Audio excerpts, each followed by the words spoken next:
하나님 말씀 마가복음 10장 13절에서 16절 말씀입니다. 마가복음 10장 13절에서 16절 말씀.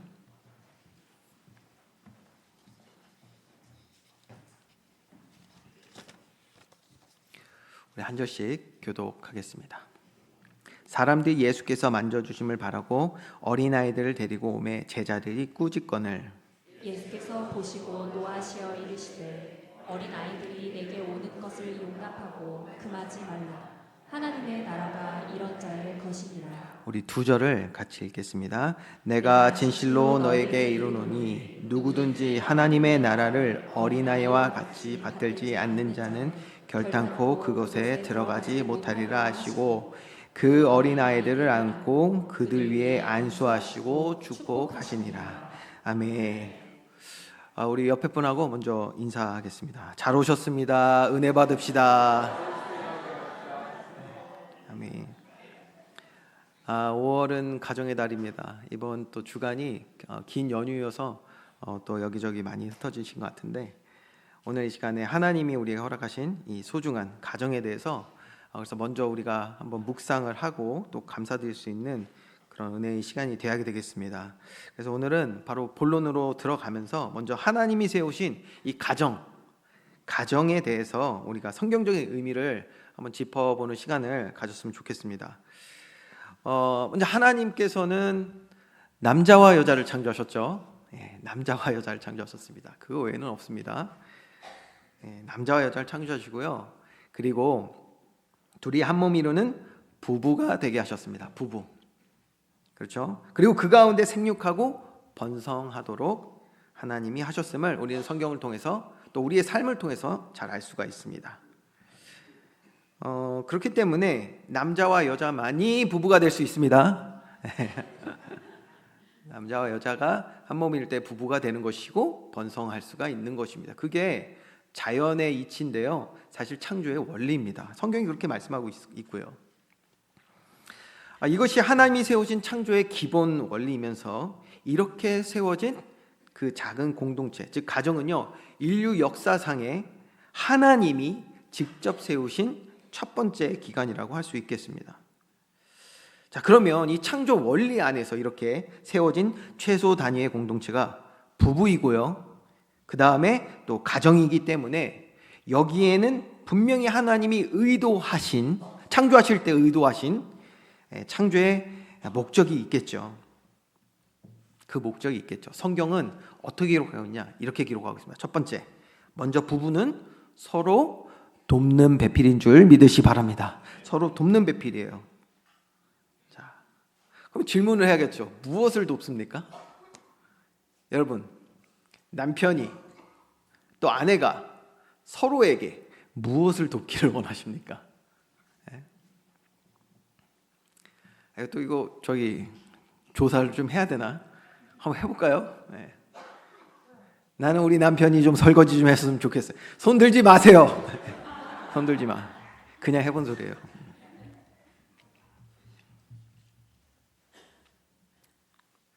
남편들도 뭐 많을걸요? 자, 돕는 배필, 이게 의미가 뭐냐? 성경은 분명히 서로를 만드시고 부부가 되게 하셨을 때 서로 돕는 배필이 되게 하셨다라고 말씀을 하고 있잖아요. 자, 보면 남자는 남자가 잘하는 일이 있고요, 여자는 또 여자가 잘하는 일이 있습니다.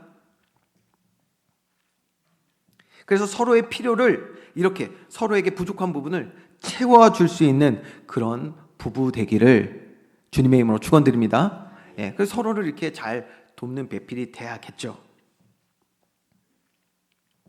자, 보니까요, 그런데 시대의 흐름에 따라서 좀 변화하는 것 같기는 해요.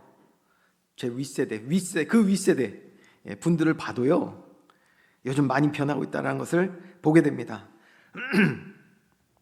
시대가 변하니까요, 사람도 변한다고 하잖아요. 예전에는요, 이런 말을 제가 들었어요. 우리 어린 친구들은 모르겠어요. 들어봤을 수도 있고, 예전에는 남자가 부엌에 들어가면 그래서 뭐가 떨어진대. 글쎄, 뭐 명예가 떨어지는 거예요, 하여튼 뭐가 떨어진대. 그래서 어려서부터 그걸 들으면서 자라니까 그래서 부엌을 안 간다나 뭐 그렇게 말씀을 하시는 분들이 있었어요. 그런 생각 보니까요. 그런데 그거 어렸을 때 그렇게 듣고 10대, 20대, 30대, 50대, 60대 쭉쭉 올라가다 보면 분명히 아는 게 있을 텐데 여전히 안 간대요. 그 정도 나이가 되고 경험이 있으면 사실 그렇잖아요. 부엌에 들어간다고 그래서 뭔지 모르겠지만 그 물리적으로 그게 떨어지진 않잖아요. 그런데도 안 가. 그런데요, 시대가 변했어요. 어떻게 변했냐? 이제는 스스로를 자신은 설거지 전문가다라고 자평하시는 분들도 꽤 많다라고 합니다. 이게 시대가 변하는 거죠. 이게 아마도 전통적인 남녀의 그런 역할들이 시대에 따라서 변하기 때문에 일어나는 변화라고 할 수 있겠죠. 예전에는 남자들만이 밖에 나가서 경제 활동을 하고 가정의 모든 것들을 책임지는, 경제적으로 책임지는 일을 했다면 여자들은 결혼하고 나서 주부라고 표현하잖아요. 그게 영어로 하우스와이프인데 주부. 그러니까 집에서 집안일을 하고 아이들을 잘 키우는 거. 이게 이제 우리나라에서도 전통적으로 아내들이 가졌던 주업입니다. 근데 그렇기 때문에 예전에는 말이에요. 그러니까 남자들이 부엌에 안 가고 또 여자들은 부엌 일을 열심히 하고 이게요. 시대적으로 맞았던 거예요. 그런 시대가 그랬으니까. 그러면서 나온 또 말이기도 한 것이고요. 근데 지금은 또 시대가 어떻게 되냐? 맞벌이 시대가 됐단 말이에요. 이렇게 맞벌이 시대가 되다 보니까 너나 할 것 없이 함께 하는 일들이 참 많아졌어요. 그러니까 예전에 그런 사고를 가지고 만약에 한다. 그러면 뭐 남편이고 아내고 그냥 화가 나는 거야 이제. 너만 몸이냐 이러면서 말이에요. 같이 육아도 동참하고 집안일도 같이 하고 나는 밖에서 일 안 하냐 이렇게 이제 변한 것이죠. 자, 이렇게 시대마다 그 기준이 달라지면요. 오늘 돕는다는 의미도 부부가 서로 돕는다는 의미도 이렇게 달라질 수밖에 없겠죠. 예전에는 남자는 밖에서 열심히 일하는 게 가정과 아내를 위해서 돕는 것이고 아내는 집안일을 잘하는 것이 그게 남편을 돕는 것이었다면 지금은 시대가 변했으니까 이렇게 달라진단 말이에요. 자, 여러분 제가 왜 이런 말씀을 드렸냐? 그런데 성경 말이에요. 하나님의 말씀, 즉 변치 않는 진리를 말씀하고 있단 말이에요. 시대가 변한다고 해서 그 의미가 변하는 것이 아닙니다. 성경에서 말하고 있는 돕는 배필이라는 말은요, 다른 것을 의미하는 것입니다. 시대가 변할 때마다 성경 말씀이 변하는 것이 아니라 하나님께서 이렇게 남자와 여자를 만드시고 부부로 삼아주시고 이들에게 돕는 배필이 되라고 하셨을 때에는 여기에는 변하지 않는 영원한 진리가 담겨 있단 말이에요. 그것이 무엇이겠습니까? 하나님이 창조하신 이 세계, 여러분 하나님이 모든 만물을 창조하신 줄 믿으시기 바랍니다. 하나님이 이 땅에 질서와 법을 세우셨단 말이에요. 그렇죠? 그 가운데 최초의 기관인 부부를 만들어 주셨어요. 부부. 그리고 그 가운데 가정을 세우셨단 말이에요. 하나님께서 도우라고 말씀하셨을 때, 돕는 배필이 되라고 말씀하셨을 때는 어떤 의미냐? 하나님의 창조와 법과 질서에 합당한 자가 되도록 서로를 도우라 라는 뜻입니다. 다시요. 돕는 배필이 뭐라고요? 하나님의 법과 질서에 서로가 합당한 자가 되도록 도우라는 뜻이에요. 여러분, 이런 의미에서 레위 지파는 레위 지파하고 결혼을 했습니다. 어떤 의미입니까? 레위 지파는 당시에 아주 특수한 사명을 가지고 있었어요. 그게 뭐냐면 바로 창조의 법과 질서인 말씀을 왜곡해서는 안 되는, 정확히 전달해야 되는 그런 사명을 가지고 있었던 것이 레위 지파입니다. 자, 다시 말씀드릴게요. 오늘 하나님의 말씀은 영원한 진리인 줄 믿으시 바랍니다. 무슨 말입니까? 시대가 변한다고 해서 돕는 배필의 의미가 변하는 게 아니에요. 성경적으로는 뭐다? 다른 것이 아닙니다. 오늘 우리 부부된 자들이 서로에게 가장 먼저 해야 되는 것은 육신의 도움이 아닌 함께 주의 말씀에 순종하는 아름다운 주의 자녀들로 빚어져 가도록, 만들어져 가도록 서로를 도와야 될 줄 믿으시기 바랍니다. 그게 돕는 배필, 부부의 의미입니다. 그렇게 된다면 그런 부모들을 통해서 우리 자녀들은 무엇을 배우게 될까요? 그 부모들 통해서 말이에요. 그럼 그 부모가 먼저 이렇게 하나님께서 세우신 그 가정 안에서 주의 법과 질서, 즉 말씀에 순종하는 자들로 살아간단 말이에요. 그러면 자녀들이 무엇을 배우겠습니까? 가정 안에서 아주 자연스럽게 하나님의 법과 질서를 배우게 되는 거예요. 여러분, 그 안에서 살아가는 것이 얼마나 안전하고 복된 것인지를 우리 후대들이 보고 자란단 말이에요. 그래서 부모들을 통하여서 자녀들은 무엇을 배우겠습니까? 하나님의 법과 질서, 말씀, 즉 하나님의 권위와 하나님이 우리를 얼마나 은혜 주시고 사랑하시는지를 대리하여 우리 부모들 통해서 우리 후대들에게 하나님 나타내실 줄 믿으시기 바랍니다. 그러니 우리 아이들이 자라면 자랄수록 얼마나 하나님을 경외하는 자들로 세워지겠습니까? 그렇죠? 이런 믿음을 회복하고 또 세워가는 저와 여러분의 가정 되기를 주님의 이름으로 축원드립니다. 그래서 자녀는 믿음으로 사는 그 부모를 통해서 그들이 하나님을 전적으로 신뢰하고 의지하는 그 모습을 본받아 장차 자신들도 하나님 아버지를 어떻게 대해야 하는지를 몸소 배우게 되는 것입니다. 몸소. 여러분, 넬슨 만델라라고 아시죠? 남아프리카의 대통령, 2003년도에 서거하신 대통령이 있습니다. 감리교 신자였고요. 그러면서 대통령이셨던 넬슨 만델라. 이분이 교육에 대해서 굉장히 중요한 말씀을 하셨어요. 이렇게 말씀을 했거든요. 세상을 변화시키기 위해 사용할 수 있는 가장 강력한 무기는 뭐다? 교육이다. 교육이다. 자, 동의하시나요? 네, 저는 크게 동의가 됩니다. 세상을 변화시킬 수 있는 가장 강력한 무기는 교육이에요. 자, 그런데 요거 한 단계 더 나가서 미국의 철학자인 존 두이라는 사람이 있어요. 이 사람이 했던 말은 요거보다 한 단계 더 앞서가요. 뭐라고 말하냐? 자, 교육은 삶을 위한 준비가 아니라 삶 그 자체이다. 이렇게 말을 했어요. 이게 무슨 말입니까?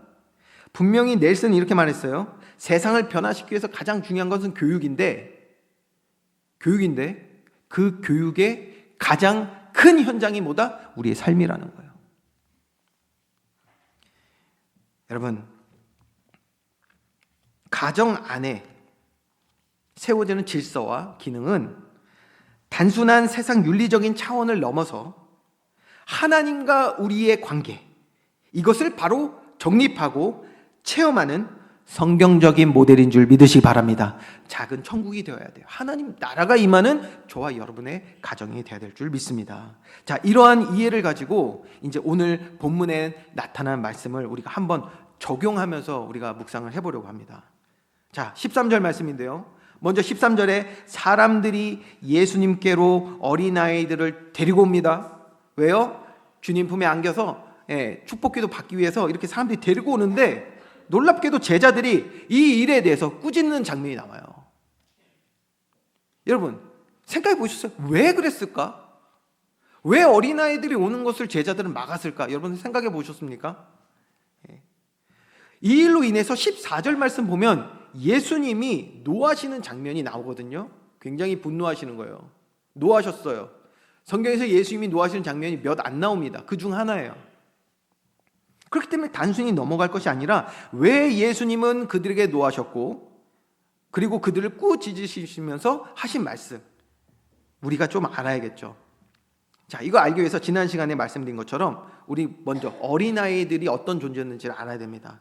당시 1세기에서 어린아이들이라고 하면요, 인권이라는 것 자체가 없었어요. 뭐 지금처럼 의무 교육을 받고 뭘 하고 아이들 이렇게 그런 거 없었어요. 하나도 없었어요. 어린아이다라고 하면 제대로 보호받지 못하는 존재, 가장 비천하고 그래서 낮은 자를 비유할 때 그때 어린아이라는 단어를 은유적으로 많이 사용했다는 것을 당시 시대의 모습을 통해서 알 수가 있어요. 그게 당시 문화예요, 문화. 어린아이 하면 그냥 별 큰 의미 없고 가장 비천하고 이런 것을 의미할 때 어린아이라는 표현을 많이 썼단 말이에요. 자, 그런데 이러한 보편적인 당시의 문화, 세상적인 이해를 누구도 가지고 있었다? 제자들도 가지고 있었단 말이에요. 제자들도. 여러분, 이렇게 제자들처럼요, 오늘 우리들도요, 세상적인 어떤 많은 의미들을 이미 가지고 교회에 나와 있을 경우들이 참 많거든요. 그러면 우리도 모르게 이런 제자들과 같은 행동들을 할 수가 있겠죠. 다시 돌아가서, 자, 이런 세상적인 이해, 어린아이를 아주 낮게 보고 비천하게 보는 이런 세상적인 이해가 예수님의 제자들에게도 있었다는 거예요. 그러니 제자들 눈에는 지금 어린아이들은 정말 중요하지 않은 존재들이었던 거예요. 왜 그랬냐? 지금 상황이 뭐였습니까? 우리 지난 시간까지 봤잖아요. 드디어 예수님께서 마음에 굳게 결심하시고 예루살렘으로 향하여 가시겠다고 말씀하셨어요. 왜 예루살렘으로 가시는 거죠? 왜 가신다 그랬어요? 십자가 지시기 위하여, 우리를 구원하시기 위해서 가신다고 그랬는데 제자들은 그 말 들으면서 아멘 할렐루야 했는데 왜 했냐? 드디어 우리 예수님이 드디어 성전을 뒤엎으시러 가시는구나. 드디어 성전을 장악하시고 그 예루살렘 성전에 앉으신 다음에 하나님 주시는 능력과 권세를 사용하셔서 이 로마를 다 그냥 점령해버리고 우리를 해방시켜 주시려고 가시는구나. 그러면 나는 좋은 자리 한 자리 앉겠지 라고 생각했던 게 제자들이에요. 그러니 너무나도 흥분됐단 말이에요. 너무나도 자신들의 계획과 목표, 그 기준을 이룰 수 있다라고 생각하고 있는데, 그래서 지금 이 중대한 일을 위하여 예수님이 가셔야 되는데 갑자기 어린아이가 갑자기 그 안에 껴버리네. 그리고 그 길을 지체하는 것처럼 보이는 거예요. 아무 생산성도 없고 권리도 없는 아이들이 방해한다고 판단하니까 지금 제자들이 뭐예요? 오지 못하게 하는 거예요. 지금 예수님 가까이. 시간 낭비라 생각하고 있는 것이죠. 제자들의 눈에는 지금 어린아이가 뭐예요? 방해꾼이란 말이에요. 그렇죠? 자, 우리가 이전 시간에 한번 기억을 떠올려 볼까요? 이런 비슷한 사건이 이미 있었어요. 어떤 사건이냐? 회당장 야이로 기억하십니까? 회당장 야이로의 딸이요, 죽게 되온 거예요. 그래가지고 빨리 급히 예수님께 와가지고 예수님 모셔가려는 상황이었어요. 이때 제자들이 너무 흥분했어요. 회당장이 누구냐? 당시에 지금 인천시장 같은 그런 사람이라니까요. 시장, 그 지역의 가장 중요한 사람, 장이에요. 장, 회당장. 그러니까요, 제자들이요 너무 흥분된 거예요. 저 사람을 우리가 도우면 예수님 이렇게 되겠구나. 아주 높여지고 그냥 우리도 같이 높아지고 예수님 빨리 갑시다. 이렇게 된 거예요. 야이로의 딸을 고치러 빨리 갑시다. 그런데 세상에 가는데 인파가 얼마나 많아. 가질 못하는 거예요. 사람이 너무 많아가지고. 어제가 그렇게 차가 많았다면서요. 어젠가 모레인가 하여튼 차가 그렇게 많았대. 차 막혀보세요, 여러분. 얼마나 답답해요. 마음은 급한데 빨리 야이로한테 가야 되는데, 그래서 가가지고 그 고쳐가지고 예수님의 명성 올라가고 자신들도 권세가 높아지고 이래야 되는데 길이 막히네. 제자들 어떠냐? 너무 답답한 마음에 빨리 비켜. 길 막지 마. 이러고 가고 있는데 누가 갑자기 예수님한테 와가지고 쓱 손대가지고 예수님 옷자락을 만지고 혈류증 걸렸던 여인이 낳게 되거든요. 그 장면에서. 그랬더니 예수님이 갑자기 잠깐 누구야? 누가 내 옷 만졌어? 능력이 나가신 걸 아셨다고 그랬어요. 누구야? 이렇게 질문하기 시작하시네. 그 예수님 지금 빨리 가야 되는데, 예수님 가야 돼요. 그 질문하실 시간 없는데. 근데 물으니 아니야 잠깐 가만히 있어. 누구야? 자, 여러분, 이스라엘 백성 택한 선민들이라고 생각하는 그들과 또 하나님의 큰 복을 받은 우리 한국 사람들 정말 문화가 많이 비슷하거든요.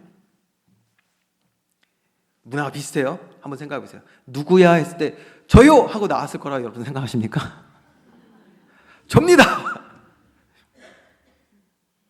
거의 마피아 게임 해야 돼. 지금 한 명 한 명 다 물어봐야 돼. 안 그러면 얘기도 안 해. 여기서 시간이 지체되는 거예요. 지체돼. 누굽니까? 얘기 안 하지. 벌벌 떨고 있어. 나 혼나면 어떡하나. 그러다가 제가 봤을 때는 꽤 오랜 시간을 거쳐서 결국은 알아냈단 말이에요. 그랬더니 그 여인이 제가 했습니다. 그게 끝나면 좋겠는데 자기가 왜 그걸 만졌는지에 대해서 대서사를 이제 또 이야기하기 시작합니다. 저도 상담하다 보면 한 3분에서 5분이면 끝날 거를요 한 2시간, 3시간씩 이렇게 모든 인생에 그것도 중요합니다. 이해를 해야 또 바른 좀 성경적 상담도 할 수 있으니까 중요하죠. 근데 제가 말씀드린 건 시간이 지체된단 말이에요. 시간이. 그래서 그때도 아주 마음이 급해서 안달나 있었던 제자들의 모습 여러분 기억하시죠?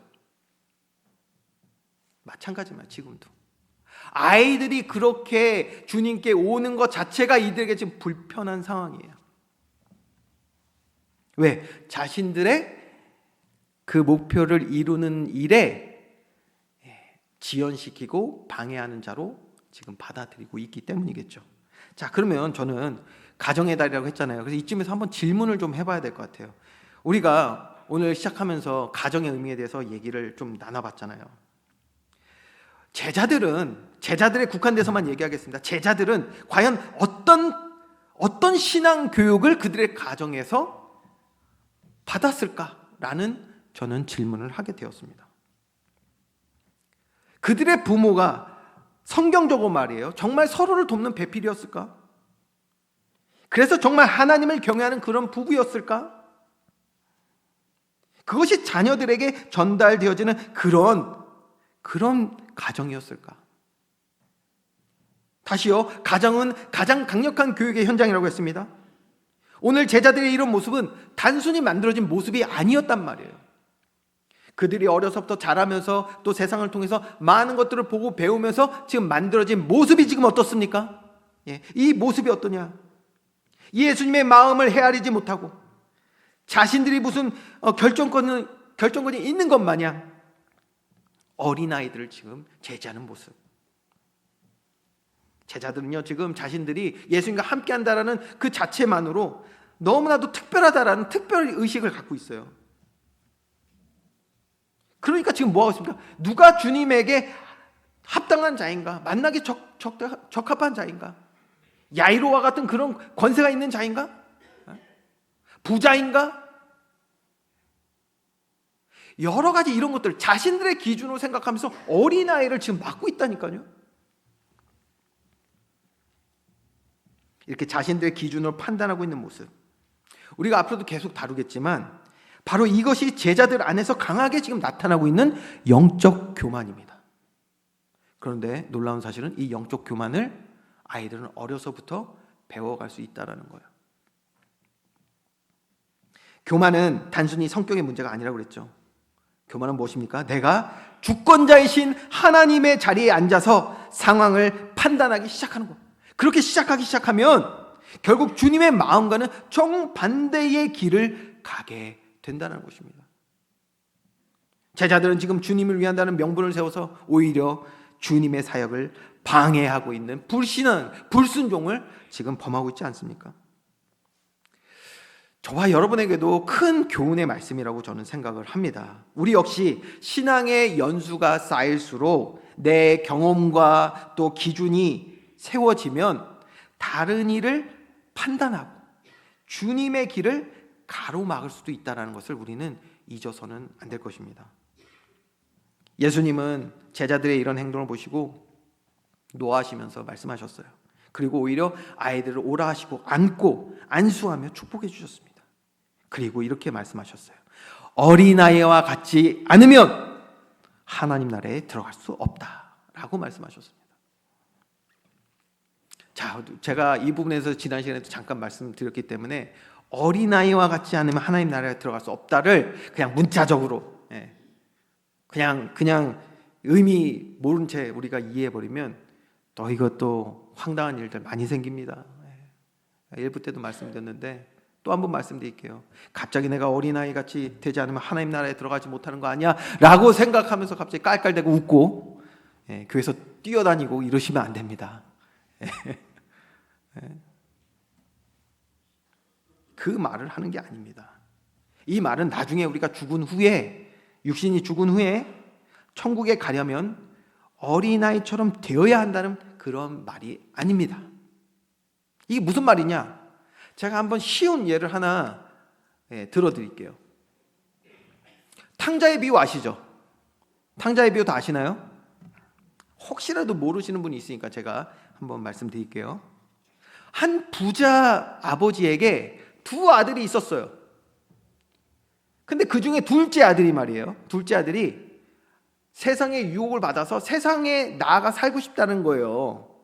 그래서 뭐라고 말하냐? 아버지한테 나는 집을 나가서 세상에서 살 거니까 내 유산을 나에게 미리 달라. 이렇게 말하는 거예요. 나에게 줄 재물을 달라는 거예요. 야, 참 근데 비유라서 그런지 모르겠는데 그 아버지가 참 착해. 그걸 또 주네. 나 같으면 이놈의 자식 한다면 그냥 가방 던져주고 나가라고 했을 텐데 정신을 차려봐야지 이게 어디서 그랬을 텐데 야, 여기 비유에서는 또 줘요 그거를. 여러분 그래서 둘째 아들이거든요.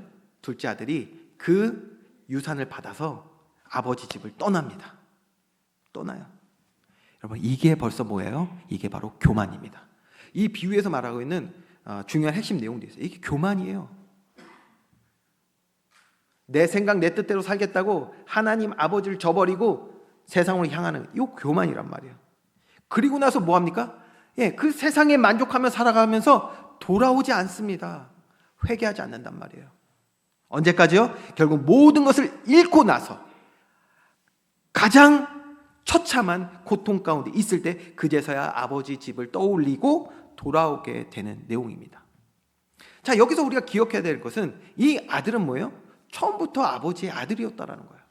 그런데 세상의 유혹, 죄로 말미암아 집 떠났다 돌아오게 되는 내용을 말씀하고 있죠. 자, 그러면 교만하여 집 떠나 회개 없이 세상 쾌락에 빠져 살아가는 이 삶, 그가 아무리 택함 받은 주의 백성이라도 뭐예요? 천국의 복을 누리지 못한다라는 거예요. 그래서 여러분 교만해서 자기 욕망 따라 행하고 세상에 완전히 묶인 자, 노예된 상태가 되어버리면 하나님 아버지께로 돌아가려 하지 않는다라는 것을 우리는 이 비유를 통해서 부분적으로 또 알 수가 있는 것입니다. 그러니 보세요. 그 마음과 생각이 다시 어린아이와 같이 되지 않으면 주님 품으로 돌아가려 하지 않는다니까요. 자, 예수님의 그래서 제자 훈련의 핵심 세 가지에 대해서 우리 지난 시간에 봤잖아요. 뭐죠? 세 가지? 첫 번째 뭐요? 회개. 야, 답이 나와버렸잖아. 그러니까 그냥 읽으면 되겠네요. 그렇죠? 예수님의 제자 훈련, 성화의 과정 핵심 세 가지. 첫 번째 회개, 두 번째 겸손, 세 번째 순종이에요. 여러분 회개는 무엇입니까? 이 세 가지를 통해서 열매를 하나님 자녀된 열매를 이제 누리게 되잖아요. 자, 근데 회개는 뭐라 그랬죠? 하나님께로 우리의 마음과 생각을 돌이키는 것, 돌아서는 것이 그것이 회개입니다. 그렇죠? 겸손은 무엇입니까? 내 힘과 내 능력, 내 기준과 목표로 살아가려 했던 하나님 의지하지 않던 모든 교만을 내려놓는 것이 그것이 겸손인 줄 믿으시기 바랍니다. 우리는 이 겸손의 능력을 얻어야 한다는 거예요. 여러분 보세요. 하나님께 회개하지 않아요. 돌아서지 않아요. 여전히 탕자와 같이 세상 바라보면서 살아간단 말이에요.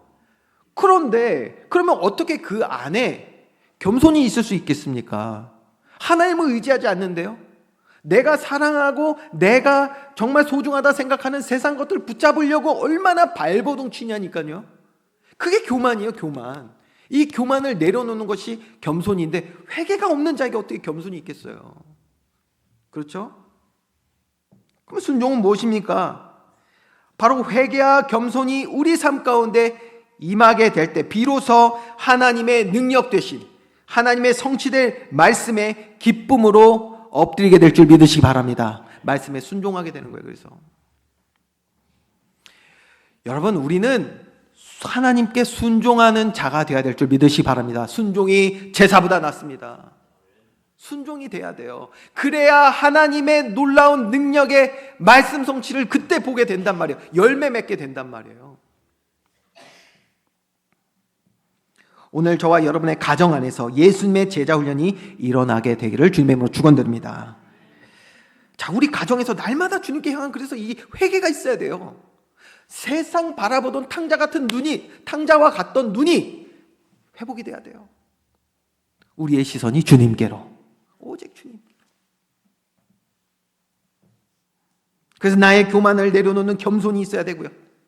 그래서 날마다 주의 말씀에 아멘하는 순종이 있을 때 놀라운 주의 증거, 말씀의 능력, 우리 개인과 가정 가운데 풍성하게 임하게 될 줄 믿으시기 바랍니다. 이 회개, 겸손, 순종, 이 세 가지 주님의 제자 훈련이 가장 잘 담겨 있는 존재가 역설적이게 뭐다? 어린아이입니다. 어린아이예요. 놀랍죠? 회개, 겸손, 순종, 이 놀라운 성화의 과정, 제자 훈련이 가장 잘 담겨 있는 존재가 당시에 뭐다? 어린아이예요. 어린아이. 어린아이는 스스로 생존할 수 없습니다. 부모가 입혀주고 먹여줘야 합니다. 우리가 이것을 신앙적으로 보면요, 나는 아무것도 할 수 없습니다. 오직 주의 은혜가 아니면 살 수 없습니다 라는 믿음의 고백과도 같잖아요. 이게 바로 회개인 줄 믿으시기 바랍니다. 하나님만이 필요한 은혜를 구하는 자, 이게 회개예요. 그러니까 어린아이를 통해서요, 이런 회개의 능력이 나타나게 되는 것이죠. 또 보세요. 아이는요, 우리 어린아이들은 부모의 재산이나 실력에 따라서 부모를 믿는 것이 아닙니다. 뭐죠? 그저 내 부모이기에 전적으로 신뢰하고 부모의 품에 안기게 되는 것입니다. 바로 하나님과의 관계에서 가장 중요한 것은 여러분, 계산이 아니라 신뢰인 줄 믿으시기 바랍니다. 하나님과의 관계에서 가장 중요한 거예요. 조건이 아닙니다. 계산이 아니란 말이에요. 내가 가지고 있는 계산, 내 기준 다 내려놓고 오직 주님을 신뢰하는 것, 이것이 바로 겸손인 줄 믿으시기 바랍니다. 이 겸손이에요. 그리고 어떻습니까? 어린아이는 복잡하게 따지지 않습니다. 사랑하는 부모와 말하면 그대로 믿고 따르는 거예요.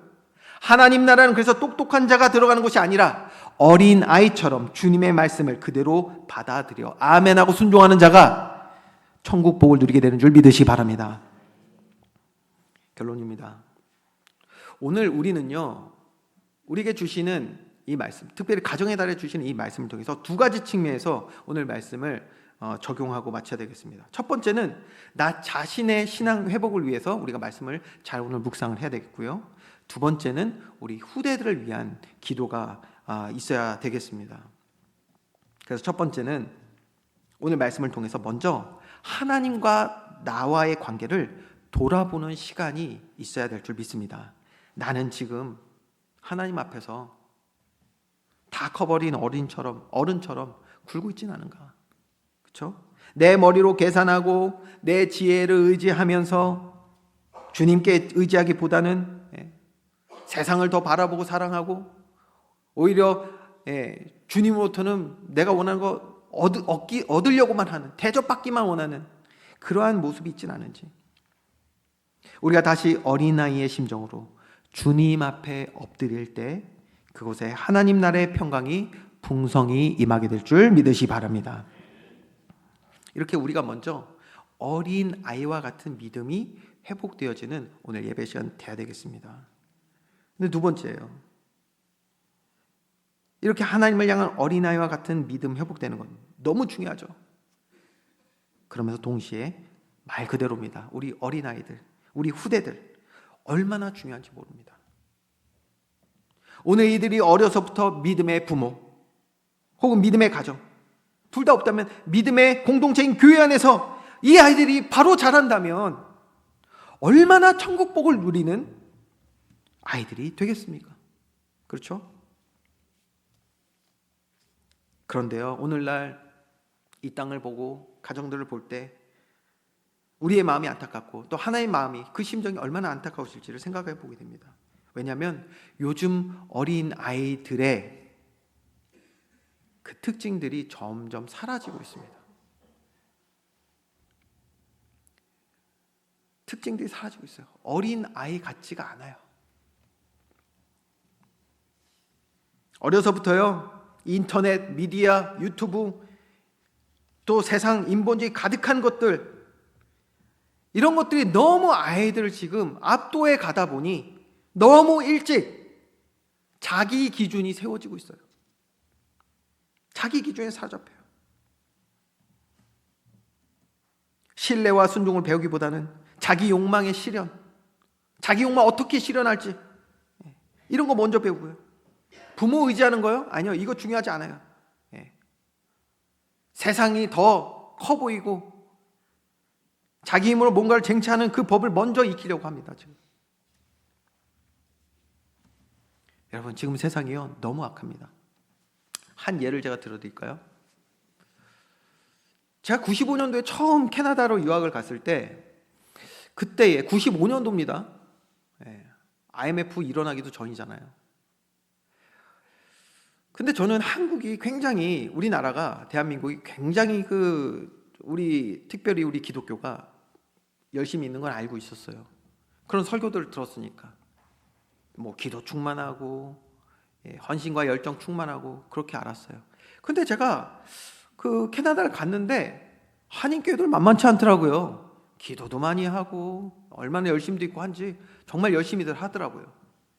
그래서 저도 제가 속해 있었던 우리 중고등부 형 누나들 참 많았거든요. 제가 처음 갔을 때가 뭐 그때 중학생이었으니까. 근데 뭐 신앙생활 오래 하신 분들 마찬가지예요. 저도 그들을 보면서 어떤 생각이냐면, 나도 저 선배들처럼 신앙생활 잘하고 싶다라는 마음이 있었어요. 나도 저 사람들 좀 잘하면서 기도응답 받고 하나님에 대한 열정 가지고 살아야지라는 생각 가지고 있었어요. 그렇게 하신 분들 꽤 있죠? 근데 놀라운 사실, 고3 딱 지나고 대학교 들어가니까 교회를 떠나더라고요. 저는 어렸을 때 그게 너무 충격이었어요.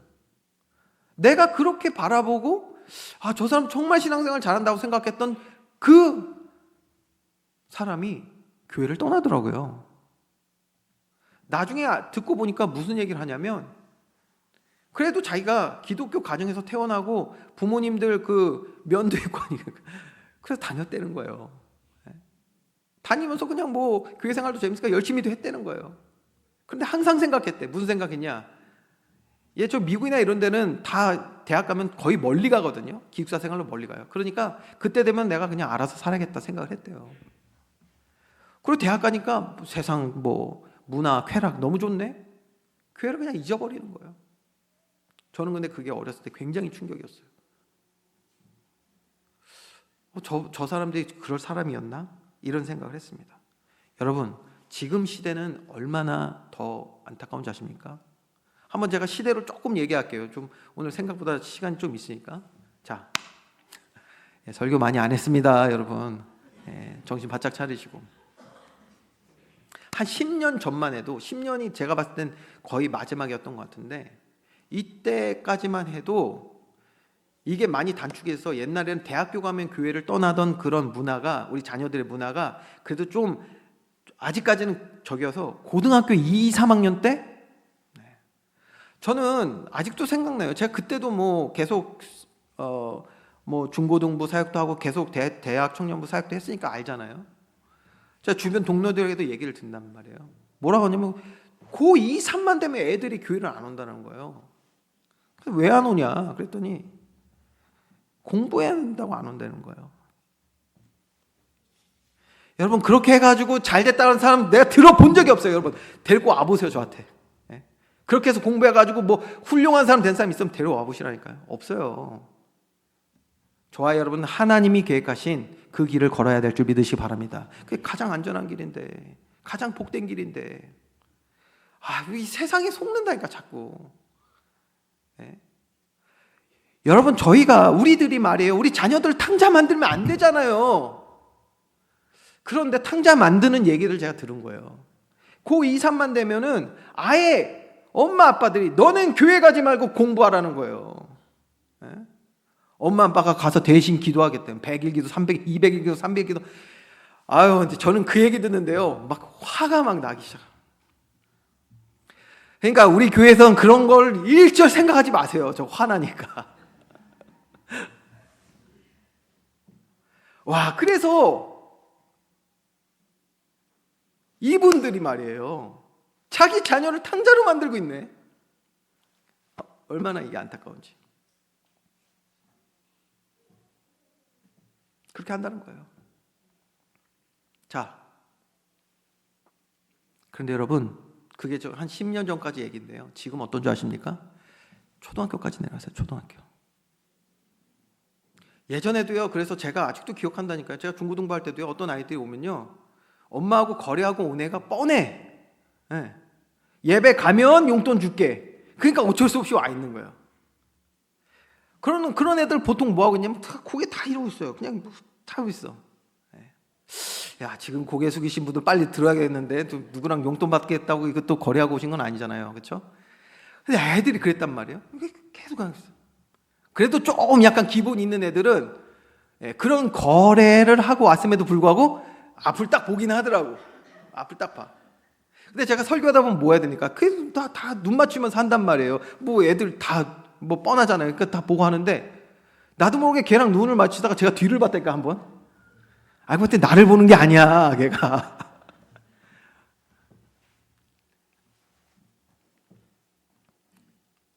그게 한 10년 전까지도 한 고등학교 애들 그랬단 말이에요.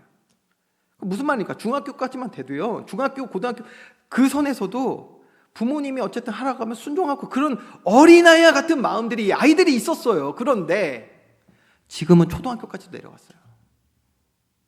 초등학교 아이들이 뭐라고 하는 줄 아십니까? 제가 주변 친구 목사들한테 듣거든요. 아이들이 안 온대. 그래서 왜 안 오냐? 교회 가는 거에 대해서 자기 용돈하고 타협을 했다는 거예요. 용돈을 올려주면 자기가 교회를 가고, 아니면 안 가겠다. 제가 지난번에 말씀드리지 않았습니까? 우리 동료 목사님 아들이 그랬다는 거예요.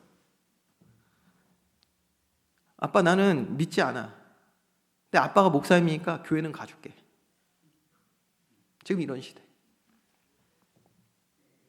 너무 심각하죠. 어린아이 같은 특징이 점점 사라지는 시대. 아이들이 어려서부터 세상 인본주의 가득한 이 땅을 살아가면서 자기 기준이 너무 강하게 세워지는 시대. 너무 빨라요. 너무 빨라. 이러다 어떻게 되겠습니까? 점점 더 아래로 내려가고 점점 더 죄로 물든 시대가 되지 않겠습니까? 그러나 여러분, 우리는 이 세대를 포기해서는 안 됩니다.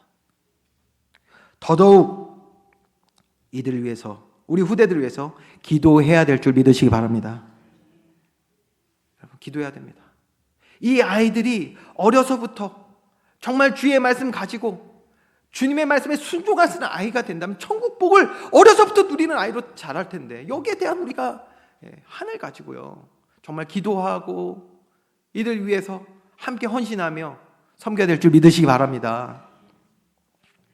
제가 대학 청년부 사역을 계속하면서 사실 계속 그런 말 했거든요. 우리 대학 청년부 그래서 너무 중요하다. 너무 중요하다. 이런 말 정말 많이 들었을 거예요. 제가 이런 말 하는 거. 사실 거짓말이었습니다, 그거. 미안해, 거짓말한 거야. 거짓말은 아닌데 무슨 말이냐? 대학 청년만 되면 이미 너무 늦어 있어요. 너무 많아, 너무 많아. 뭐 해서 안 돼, 뭐 해서 안 돼, 이 사람은 뭐라서 안 돼, 이건 이래서 안 돼. 너무 기준 많아요. 하지만 이들이 부부가 되어주고 가정을 이루기 바로 전, 가장 중요한 때니까 제가 가장 중요하다고 얘기를 했던 건데, 여러분, 이마만큼 지금 이 땅이 죄로 가득하고 우리 교회는 해야 할 일들이 너무나 많습니다. 여러분, 더욱더 기도하는 저와 여러분, 우리 교회 되기를 주님의 이름으로 축원드립니다. 무엇보다 그래서 우리 후대들을 살리기 전에 후대들에게 순종해라, 말씀에 순종하자 가르치기 전에 부모인 저와 여러분, 먼저 된 우리 성도님들이 먼저 하나님 앞에 철저히 순종하고 신뢰하는 어린 아이와 같은 이 믿음의 모델이 돼야 될 줄 믿으시기 바랍니다. 우리 베드로전서 2장 2절 말씀, 우리에게 주시는 말씀이거든요. 우리 다 같이 합독해 보겠습니다. 시작. 갓난 아기들 같이 순전하고 신령한 젖을 사모하라. 이는 그로 말미암아 너희로 구원에 이르도록 자라게 하려 함이라. 아멘. 저와 여러분이 먼저 주님 품에 안겨 평안을 누리는 이러한 삶의 모습을 보일 때의 자녀들은 자연스럽게 그 믿음의 유산을 전달받게 되는 것입니다. 그래서 여러분, 이러한 마음 가지고 한 주간에 이런 기도를 또 했으면 좋겠습니다. 시편 51편 10절입니다. 하나님이여, 내 속에 정한 마음을 창조하시고 내 안에 정직한 영을 새롭게 하소서. 정한 마음, 정직한 영, 이것이 바로 어린아이와 같은 믿음입니다. 오늘 우리 주님 앞에 다시 어린아이와 같은 믿음 회복하여서 주님 주시는 참된 위로와 풍성한 복을 누리는 저와 여러분, 모든 성도, 그리고 우리 교회 되기를 주님의 이름으로 축원드립니다. 기도하겠습니다.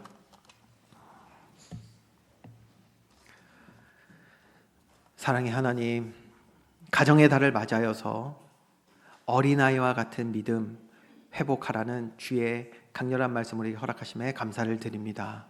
하나님, 이 시간 우리가 기도하는 것은 정말 주님 기뻐하시는 믿음의 사람으로 우리가 먼저 세워지길 원합니다.